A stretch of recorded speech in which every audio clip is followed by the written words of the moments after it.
Tunezina li qattet 14 jum fi kwarantina f'lukanda f'San Ġiljan kellha messaġġ ta' ringrazzjament għal ġenerożità tan-nies li għenuha fi żmien diffiċli.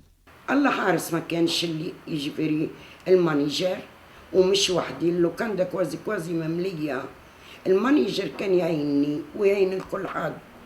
Ħajat Hamdi, illi ilha għal dawn l-aħħar 3 deċenji tgħix f'pajjiżna, spjegat li tpoġġiet fi kwarantina meta rritornat minn żjara mal-familja fit-Tunezija. Apparti l-amministrazzjoni tal-lukanda, il-komunità Tunezina f'Malta u l-ġirien ta' Hamdi wkoll kienu ta' spalla f'dan il-mument.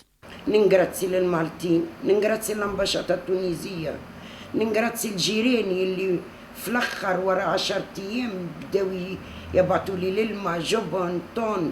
Hija appellat ukoll biex kull min jista' jagħti prodotti siġillati tal-ikel u xorb lil dawk li bħalissa jinsabu waħedhom fi kwarantina.